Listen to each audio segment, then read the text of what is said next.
Hello നമസ്കാരം. ഇന്ന് നമുക്ക് വളരെ ഹെൽത്തി ആൻഡ് ഈസി ആയിട്ടുള്ള എന്നാൽ ടേസ്റ്റിൽ ഒട്ടും പിന്നിലല്ലാത്ത ഒരു ഈവനിങ് സ്നാക്ക് റെസിപ്പി നോക്കാം. ഈവനിങ് സ്നാക്കാണെന്ന് ഞാൻ പറയുമെങ്കിലും ഇത് എനി ടൈം നമുക്ക് കഴിച്ചുകൊണ്ടിരിക്കാൻ തോന്നും കേട്ടോ. അങ്ങനെ ഒരു ടേസ്റ്റാണ് ഇതിന്. അപ്പോൾ നമുക്ക് പെട്ടെന്ന് റെസിപ്പിയിലോട്ട് പോവാം. ഞാൻ അതിനായിട്ട് കുറച്ച് നട്ട്സൊക്കെ റെഡിയാക്കി വെച്ചിട്ടുണ്ട്. ആദ്യം തന്നെ കുറച്ച് നിലക്കടല നമ്മൾ ഒന്ന് വറുത്ത് വെച്ചിരിക്കുന്ന നിലക്കടലയാണ്. ഞാൻ മൈക്രോവേവിൽ വറുത്ത് വെച്ചിരിക്കുന്നതാണ് കേട്ടോ. ഇതിന് നമുക്ക് വറുത്ത നിലക്കടലയൊക്കെ വാങ്ങിക്കാനൊക്കെ കിട്ടും. ഇനി വറക്കാൻ അറിയാത്തവരാണെങ്കിൽ മൈക്രോവേവിൽ പെട്ടെന്ന് ഉണ്ടാക്കാം. ഞാൻ അതിൻ്റെ റെസിപ്പി അപ്ലോഡ് ചെയ്തിട്ടുണ്ട് കേട്ടോ ഒരിക്കൽ. പിന്നെ ഞാൻ എടുത്തിരിക്കുന്ന കുറച്ച് ഫ്ലാക്സ് സീഡ്സ് ആണ്. ഫ്ലാക്സ് സീഡ്സ് നമുക്ക് വെറുതെ കഴിക്കാൻ അങ്ങനെ ഇഷ്ടം തോന്നാത്തൊരു സാധനമാണ്. പക്ഷേ ഇതുപോലൊന്ന് റോസ്റ്റ് ചെയ്ത് കഴിച്ചു നോക്കെ. പക്ഷേ റോസ്റ്റ് ചെയ്യുന്ന സമയത്ത് നന്നായിട്ട് റോസ്റ്റ് ചെയ്തെടുക്കണം കേട്ടോ. അപ്പോൾ നല്ല ടേസ്റ്റാണ് ഇത് കഴിക്കാൻ. പക്ഷേ ഒത്തിരി അങ്ങ് കഴിക്കരുത് കേട്ടോ. ഇത് നന്നായിട്ട് വെള്ളം കുടിക്കണേ അതൊക്കെ കഴിക്കുന്ന സമയത്ത്. പിന്നെ നമുക്ക് ആവശ്യമായിട്ടുള്ള ഇഷ്ടമുള്ള നമുക്ക് നട്ട്സൊക്കെ ഇതിനകത്തേക്ക് ആഡ് ചെയ്യാം. ഈ നട്ട്സൊക്കെ തന്നെയും നമ്മുടെ ഇഷ്ടത്തിനനുസരിച്ചിട്ട് കൂട്ടുകയോ കുറക്കുകയോ എല്ലാം ആഡ് ചെയ്യാതെയും നമുക്ക് ഈ പലഹാരം ഉണ്ടാക്കാം കേട്ടോ. അപ്പോൾ ഞാൻ എടുത്തിരിക്കുന്ന കുറച്ച് പംകിൻ സീഡ്സും സൺഫ്ലവർ സീഡ്സ് പിന്നെ കുറച്ച് ആമണ്ട് എടുത്തിട്ടുണ്ട്. പിന്നെ നേരത്തെ പറഞ്ഞതുപോലെ നിലക്കടല, ഇത്രയാണ് ഞാൻ എടുത്തിരിക്കുന്നത്. അപ്പോൾ ഇതൊക്കെ തന്നെ നമ്മൾ വെവ്വേറെ വേണം നമ്മൾ റോസ്റ്റ് ചെയ്ത് മാറ്റി വെക്കാൻ. അതിനുശേഷം നമ്മുടെ റോൾഡ് ഓട്സ്, ഓക്കെ, ഇതാണ് ഞാൻ പറഞ്ഞ ഓട്സ്. ഇത് ഏറ്റവും ഫസ്റ്റ് വരുന്ന, ഒട്ടും പ്രോസസ്സ് ചെയ്യാത്തതല്ല. നമ്മൾ അവിലൊക്കെ പോലെ ഇരിക്കും കേട്ടോ ഇത് കാണുമ്പോൾ.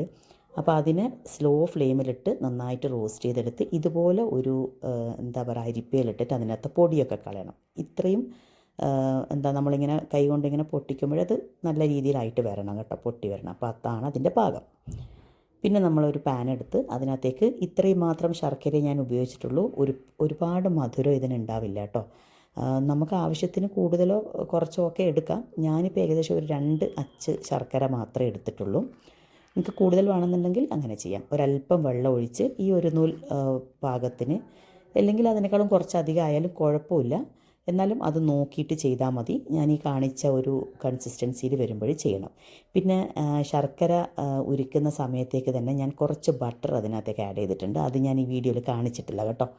അപ്പോൾ അത് വിട്ടുപോയിരുന്നു. അപ്പോൾ എല്ലാം കൂടെ ഇട്ട് ഒന്ന് റോസ്റ്റ് ചെയ്തെടുക്കണം. ഇതിനും ഈ സമയത്തൊക്കെ നമ്മളൊന്ന് നന്നായിട്ട് ഫ്ലെയിമൊക്കെ താഴ്ത്തി വെച്ച് ഒരു 5 മിനിറ്റ് നന്നായിട്ടൊന്ന് ഇതിനെ ഒരു എന്താ പറയുക നന്നായിട്ടൊന്ന് വഴറ്റിയെടുത്ത് അതൊന്ന് ഡ്രൈ ആക്കി എടുക്കണം. അത്രയും മതി കേട്ടോ. അപ്പോൾ എല്ലാം ഒന്ന് യോജിച്ച് കിട്ടണം. അത്രയും മാത്രം യോജിച്ചാൽ മാത്രം പോരാ, അത് നന്നായിട്ടൊന്ന് ഡ്രൈ ആക്കി എടുക്കണം. അപ്പോഴാണ് നമുക്കത്, അല്ലെങ്കിൽ കുറച്ചൊന്നൊരു എന്താ പറയുക സോഫ്റ്റായി പോയത്, ഒന്ന് ഡ്രൈ ആക്കി എടുക്കണം കേട്ടോ. എന്നിട്ട് നമ്മളതിനെ സ്റ്റൗവൊക്കെ ഓഫ് ചെയ്തതിന് ശേഷം ഒന്ന് നന്നായിട്ട് തണുക്കണം. തണുത്തതിന് ശേഷം മാത്രമേ നമ്മളിതിനെ സ്റ്റോർ ചെയ്യാൻ പറ്റുള്ളൂ കേട്ടോ. ഇത് ഒത്തിരി അങ്ങ് മധുരമൊന്നും ഇല്ലാത്ത, എന്നാൽ നമുക്ക് ഇടയ്ക്ക് കുറിക്കാൻ തോന്നുന്ന, ശരിക്കും ഈവനിങ് ഒക്കെ പെട്ടെന്ന് നമ്മൾ എന്താ പറയുക ജോലിയൊക്കെ കഴിഞ്ഞ് വന്ന് പെട്ടെന്നൊന്നും ഉണ്ടാക്കുന്നതിന് പകരമായിട്ട് ഇത് ഉണ്ടാക്കി വെച്ച് കഴിഞ്ഞാൽ നമുക്ക് ചായക്കാണെങ്കിലും അല്ലെങ്കിൽ വെറുതെ കഴിക്കാനൊക്കെ നല്ല ഇഷ്ടപ്പെടും. നല്ല ഹെൽത്തിയാണ്. അപ്പോൾ ഒരു മസ്റ്റ് ട്രൈ ആണ്. ഒന്ന് ഉണ്ടാക്കി നോക്കണം കേട്ടോ. എന്നിട്ട് നിങ്ങൾക്ക് ഇഷ്ടപ്പെടുവാണെങ്കിൽ ഒരു ലൈക്ക് ആൻഡ് കോമെൻറ്റ്. അപ്പോൾ see you in the next video. Thank U.